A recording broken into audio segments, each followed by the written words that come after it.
Hello beta, welcome back to the YouTube channel of Suraj School Mahendragarh. So I'm Deepak Chaneja.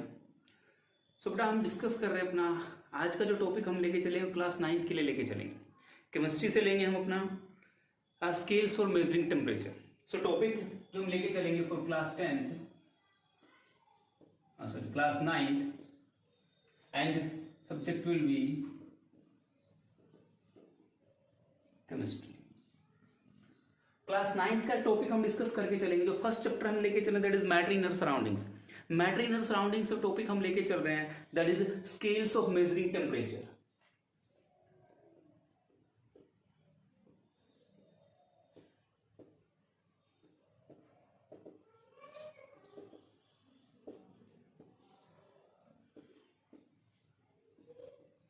Scales of measuring temperature.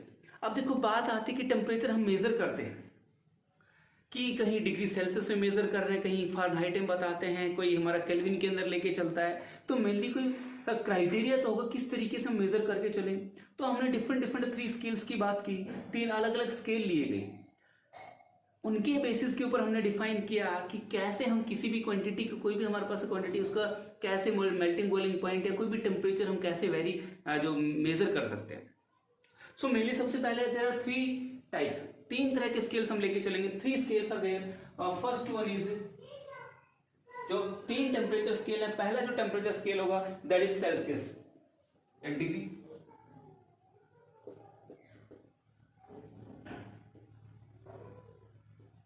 Celsius scale. अब mainly Celsius scale की बात करते हैं तो Celsius scale में क्या किया. अब हमने कोई पर्टिकुलर क्वांटिटी ले ली. फॉर एग्जांपल हम ले लेते हैं वाटर. वाटर की बात करते हैं. वाटर हम लेके चलेंगे. वाटर का तो फ्रीजिंग पॉइंट है. हाँ यहां पे मेजर करते हैं इसको डिग्री सेल्सियस या सिंपली इसको इस फॉर्म में भी लिख देते हैं डिग्री सेल्सियस. ठीक है. तो वाटर का जो फ्रीजिंग पॉइंट हम लेके चलते हैं वो हम लेके चलते हैं freezing point is 0 degree Celsius. Freezing point जो है 0 डिग्री सेल्सियस. इसको कुछ इस तरीके से रिप्रेजेंट करेंगे. ये हमारे पास वैल्यू है, ये डिग्री सेल्सियस. तो डिग्री सेल्सियस के अंदर हमने इसको मेजर कर दिया. फ्रीजिंग पॉइंट जो होगा वाटर का 0 डिग्री सेल्सियस है. और जो बॉइलिंग पॉइंट हम लेके चलेंगे boiling point that is 100 degree Celsius. So इसके बेसिस के ऊपर हमने क्या क्या डिफाइन किया कि जो फ्रीजिंग पॉइंट है वाटर का वो 0 डिग्री सेल्सियस है. बॉइलिंग पॉइंट है जो वाटर का वो 100 डिग्री सेल्सियस है.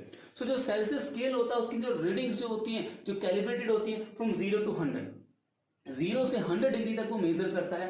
सो इस वजह से हमने क्या किया, जो डिग्री सेल्सियस हमने डिफाइन किया, सेल्सियस स्केल के अंदर जो है 100 छोटे छोटे पार्ट्स होते हैं. ठीक है. और वहां से हम डिफाइन कर सकते हैं कि कितना डिग्री सेल्सियस टेम्परेचर है किसी भी चीज का.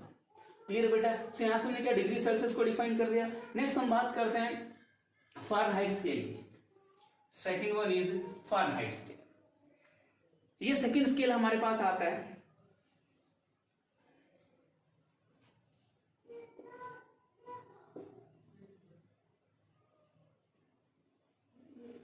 जो सेकंड स्केल हम लेके चले that is Fahrenheit scale.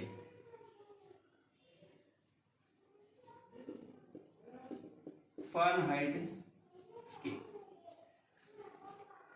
Fahrenheit scale की हम बात करते हैं that is second one scale. अब यहां भी इसको हम क्या करते हैं डिग्री फारेनहाइट के अंदर मेजर करते हैं कुछ इस तरीके से. डिग्री फारेनहाइट एफ लिखा जाता है. Degree Fahrenheit.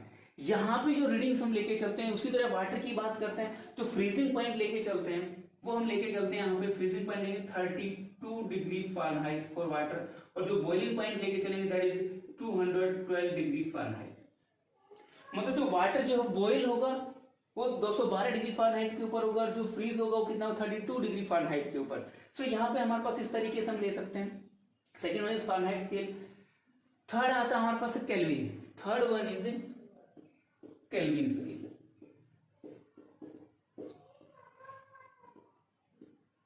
सिंपली इसको के से रिप्रेजेंट करते हैं. यहां पे डिग्री का यूज नहीं करते. सिंपली क्या के से इसको रिप्रेजेंट करेंगे. अब उसी तरीके से हम बात करें वाटर की. तो वाटर की बात करें फ्रीजिंग पॉइंट हम लेके चलते हैं जो उसका 273 केल्विन एंड जो बॉइलिंग पॉइंट होगा 373 केल्विन.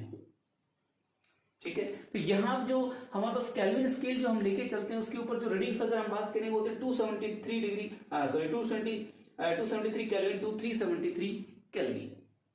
क्लियर हो गया। तो ये हमारे पास तीन स्केल्स थे, स्केल्स फॉर मेजरिंग टेम्परेचर। अब बात आती है कि हमारे पास कोई चीज डिग्री सेल्सियस में गिवन है, उसको केल्विन में कैसे कन्वर्ट करेंगे, डिग्री सेल्सियस में गिवन है तो फारेनहाइट में कैसे कन्वर्ट करेंगे, या वाइस वर्सा, इनको आपस में एक दूसरे के साथ रिलेट कैसे करके चलेंगे। तो इसके लिए छोटा सा रिलेशन सेटअप करता हूं मैं, that is a degree Fahrenheit. Degree Fahrenheit,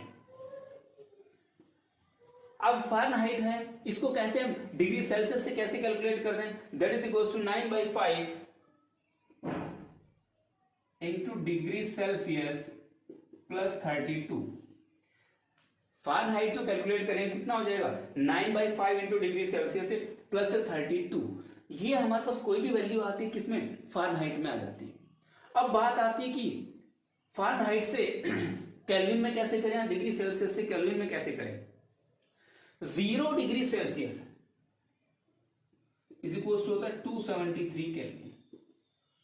तो मतलब डिग्री सेल्सियस कोई भी गिवन उसके अंदर हम 273 ऐड कर देंगे। डिग्री सेल्सियस से अगर हमें क्या करना है, कन्वर्ट करना है उसको केल्विन के अंदर, तो इट मींस क्या करेंगे हम उसमें 273 ऐड कर देंगे। सो केल्विन इज इक्वल टू कितना होगा, डिग्री सेल्सियस प्लस 273। और अगर केल्विन यहां से डिग्री सेल्सियस निकालना है तो क्या कर दोगे, केल्विन माइनस 273। सो इस तरीके से हम यहां पे रिलेट कर सकते हैं कि वैल्यूज कैलकुलेट कर सकते हैं, यहां पे कोई भी वैल्यू ले सकते हो। सपोज फॉर एग्जांपल हम बात करते हैं यहां 5 डिग्री सेल्सियस मैंने लिया, 5 डिग्री सेल्सियस, तो इसके अंदर वैल्यू पुट करूं, देखो डिग्री फारेनहाइट कितना होगा, 9/5 इंटू 5 डिग्री सेल्सियस प्लस 32।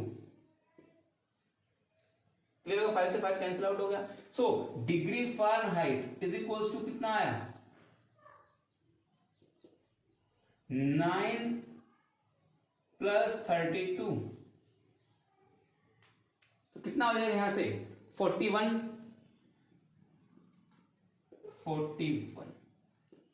सो 41 डिग्री फारेनहाइट हो गया।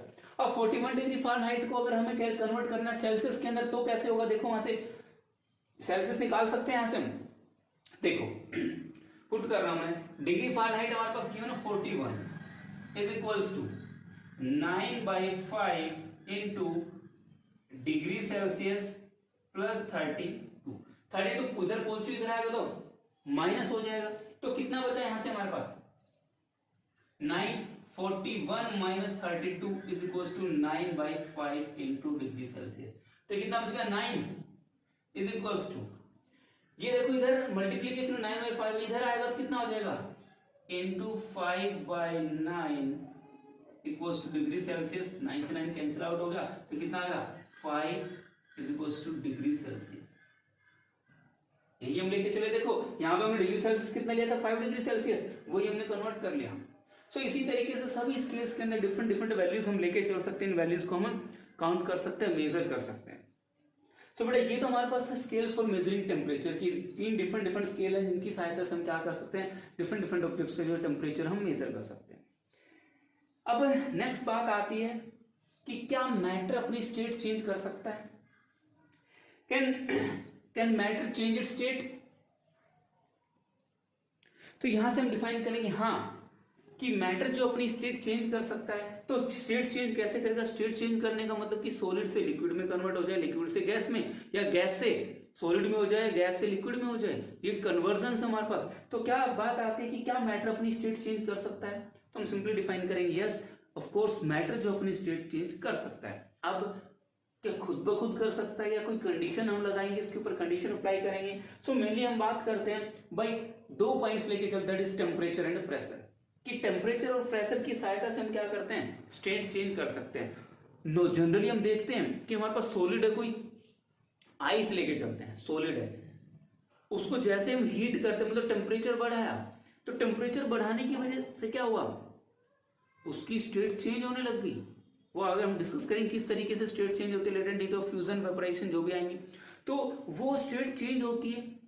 धीरे धीरे टेम्परेचर बढ़ाते जाएंगे, एक स्टेज ऐसी आएगी जिसके बाद वो सॉलिड लिक्विड के अंदर कन्वर्ट होना स्टार्ट हो जाएगा। जो आइस थी वो किस में कन्वर्ट हो जाएगी, वाटर के अंदर कन्वर्ट होना स्टार्ट हो जाएगी। फिर अब हमारे पास लिक्विड स्टेट आ गई। अब फर्दर और ज्यादा टेम्परेचर हमने इंक्रीज किया, और ज्यादा टेम्परेचर हम बढ़ाते हैं तो क्या हुआ, फिर जब और ज्यादा टेम्परेचर बढ़ाते जाएंगे तो एक स्टेज ऐसी आ जाएगी कि जब वो लिक्विड स्टेट थी वो किसमें, गैसियस स्टेट में, वेपर्स के अंदर कन्वर्ट हो जाती है। सो इस तरीके से हम ऐसा कर सकते हैं, ठीक है बेटा। या दूसरी तरफ हम बात करें प्रेशर का, कि प्रेशर इंक्रीज करके या प्रेशर डिक्रीज करके भी हम स्टेट्स को चेंज कर सकते हैं। जैसे तुम ध्यान, लिक्विफाइड पेट्रोलियम गैस की बात करते हैं, एलपीजी होता है तो गैस, हम उसको कंप्रेस कर देते हैं, हाई प्रेशर के ऊपर उसको स्टोर किया जाता है, तो उसकी स्टेट चेंज हो जाती है। सो मेनली हम बात करें कि दो जो पैरामीटर्स हम लेके चलेंगे जिनके बेसिस के ऊपर हम स्टेट्स को चेंज करेंगे। पहला हमारे पास जो रहेगी that is affect of temperature and second one is affect of pressure. So बेटा ये टॉपिक यहां करते हैं, नेक्स्ट लेक्चर के अंदर हम डिस्कस करेंगे कैसे स्टेट्स को हम चेंज कर सकते हैं, ठीक है बेटा। Okay, thanks, have a nice day.